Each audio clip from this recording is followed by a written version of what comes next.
This strike alone resulted in 300 deaths of Lebanese civilians.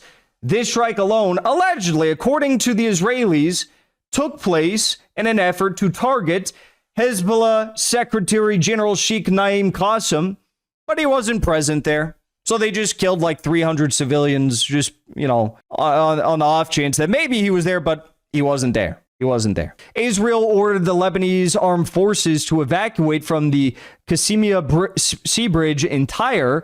They plan to bomb the last road connecting southern Lebanon across the Litani River. Then they're going to attempt to ethnically cleanse the south of Lebanon. Of course, an operation which has already been in full swing for quite some time. And moments ago, while we were live, it did, in fact, happen. Today was one of the most disgraceful acts that the Israeli terrorists, that the pedophiles have committed since the events following October 7th, 2023. That being the largest airstrikes that we've seen on Lebanon in years. They bombed everywhere. They bombed Beirut. They bombed Al-Dahia. They bombed Ben Jebel. They bombed Tyre. They bombed villages all across the country.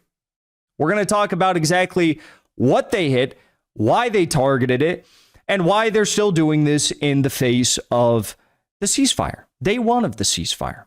Okay, let's talk about why they're doing this on day one of the ceasefire. They're terrorists. Okay, I'm glad we got that out of the way. Now let's move in exactly what they did. Now let's discuss this. Israel already backtracked on the ceasefire deal, stating Lebanon won't be included in the ceasefire.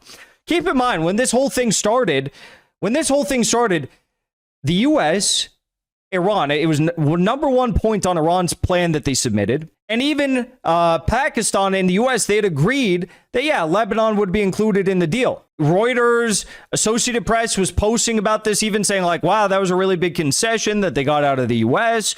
Lebanon was included in the deal. And then Israel's like, actually, no, Trump, no, they're not included in the deal. We still have business to conclude. And they were quite serious about Lebanon not being included in the deal because this was day one of the ceasefire in Lebanon all across the country. Huge airstrikes took place from the morning hours until continuing even till this point right now. Vance just came out, by the way, and said the Iranians believed that the ceasefire included Lebanon, but it wasn't the case. I don't understand how that wasn't the case because you got word from Netanyahu later on in the day that something bad was going to happen to you if you didn't allow them to bomb Lebanon. Yeah, I think that's exactly probably what happened. Massive strikes took place from the morning hours all throughout the day. And this may be one of the craziest videos I've seen of any strike. I've seen some crazy videos of the strikes on Lebanon, but the terrorists who are akin to, if not reaching a point worse than the Nazis at this point with what they're doing, it looks like they dropped one of the biggest strikes that they've dropped on Lebanon thus far. This is in Beirut. This is in the suburbs. This is a residential area. Look at what they did. Could you imagine? There was no evacuation warning. She bombed all these civilians. Huge airstrikes on the densely populated residential areas of Beirut. This is what Lebanon looks like on the first day of the ceasefire. You do have to ask the question, given this is what Lebanon looks like on the first day of the ceasefire, this is what the evil terrorists, the PDF file evil terrorists are doing to Lebanon, to the good, strong, brave, beautiful people of Lebanon. You do have to ask the question, why on earth did Iran remove the pressure for even a single second when there was absolutely no concessions about the first most important point on their proposal to the United States? Why? More strikes on Lebanon, day one of the ceasefire. Some ceasefire, right? This is how you know you're at war with terrorists, because this is what they think a ceasefire is. This is what they think they can do in a ceasefire. Strikes on Arab Salim in southern Lebanon, day one of the ceasefire. All this is today. All of this happened today. Absolutely insane. Now, apparently one of the strikes, it's actually this strike right here. This strike right here, which this strike alone resulted in 300 deaths of Lebanese civilians.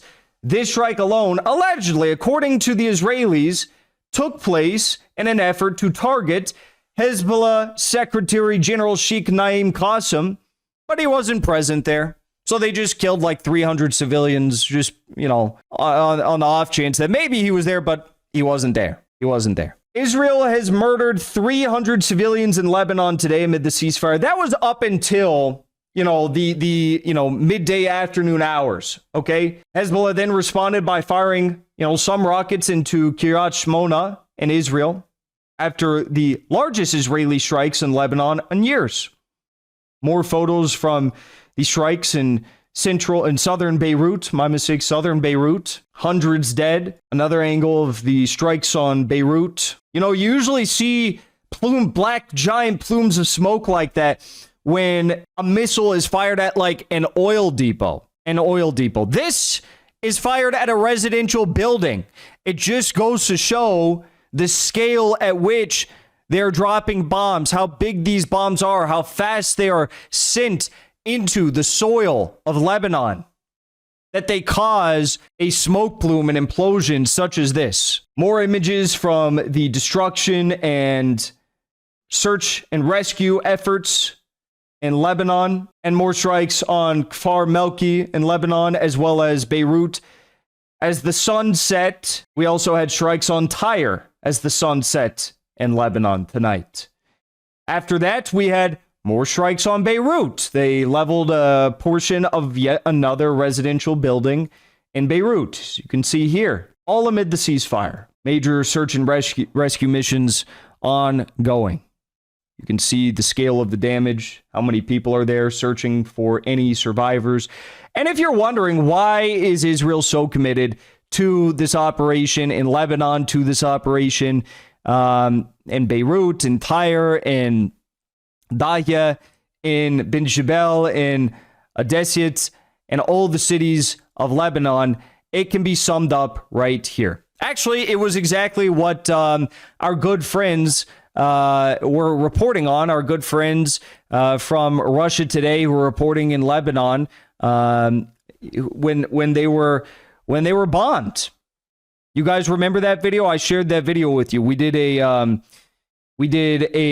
YouTube segment on the fact that Israel purposefully targeted two Russia Today journalists as they were reporting on a bridge connecting northern and southern Lebanon together. Israel bombed it and was feet away from killing them. You remember that? And it was days after the Russian-speaking IDF spokesperson gave a statement threatening Russia. So make of that what you will. But our friends, Steve Sweeney and Ali Rita, who were targeted in that strike, but by the grace of God, they survived with, very little injuries. They were reporting on the fact that what Israel is doing in Lebanon is an attempt to occupy all of southern Lebanon up to the Litani River. That's what they're doing. So, this whole, months-long charade of a ceasefire and disarmament of Hezbollah with the aim to protect the communities of northern Israel. And, well, we need them to disarm and remove from the south of the Litani River because we need to protect communities in the north of Israel. That was all a ruse. So Israel could then send in the IDF to go send Merkava tanks and armored vehicle and their troops, their commando forces into the south of Lebanon and try to occupy the territory once more. It's going worse for them right now than it did the last time they tried to do this. The last time they did this, they did manage to occupy for an extended period of time. But after a while, they realized it was unlivable. They are not allowed to be there, to put it simply, in, YouTube community guidelines friendly language. It became unlivable there, right? And they're having an even more difficult time right now, and it's just the beginning. I think every day I see 2, 3, 4 different armored vehicles and Israeli Merkava tanks that get targeted by FPV drones or by missiles. We see countless stories of ambushes on IDF positions, commando forces, battles that are taking place in the south of Lebanon over the past few weeks. But the biggest thing that they're doing to try and safeguard these invasion and occupation efforts in the south of Lebanon, and why Iran, of course, in part is so committed to the idea of protecting Lebanon, that being the number one point in this plan, which has been violated aggressively, obviously, and clearly from day one now, is because Israel is cutting off the north and south of Lebanon by bombing every single bridge over the Litani River. In fact, a few hours ago, 7:48-ish local time, Israel ordered the Lebanese armed forces to evacuate from the Qasimiya Sea Bridge in Tyre. They plan to bomb the last road connecting southern Lebanon across the Litani River. Then they're going to attempt to ethnically cleanse the south of Lebanon. Of course, an operation which has already been in full swing for quite some time. And moments ago, while we were live, it did, in fact, happen. Scenes from the Qasimiya Bridge in the Lebanese city of Tyre, it was bombed into smithereens. So it actually did happen. Which, all of this begs the question, and I've repeated this several times tonight, why on earth did Iran continue to uphold the ceasefire for even a single second after we saw these historic, demonic, evil strikes on the good people of Lebanon that took place all throughout the day, and we didn't even give a single real statement from the Iranian political leadership until the afternoon, nighttime hours, right? I don't know what they're hoping for. This was dead and over before it began, and the strikes that we saw in Lebanon today will not be forgotten, and I'm sure that the people of Lebanon are probably, well, actually, I've seen their statements. I saw youth organizations of the resistance. They released some statements today in Lebanon, and well, no one has stronger words for anyone in Iran who might seek a ceasefire right now than the youth of Lebanon. They have probably the fiercest words out of anyone I've seen, and there's a lot of people who are very opposed to the idea of negotiating a ceasefire in good faith and thinking this is going to amount to anything substantial. Well, the people of Lebanon have all the justification in the right in the world to be angered, pissed off, and frankly feeling as though they were left behind even for a single day. But yes, they were abandoned, and this cannot continue. Before you leave, I want to say thank you for the support, because after 2 years of being banned, we are finally back home on YouTube. So be sure to subscribe to our channel and also join as a member on our channel using the link at the top of the description. I rely on the generous support of viewers like yourself to get the truth out to as many people as possible. You can also support the show on Locals or Give Sin Go. The mainstream media and the powers that be are never going to stop attacking us for bringing the truth to as many people as we do. Thank you so much for your support.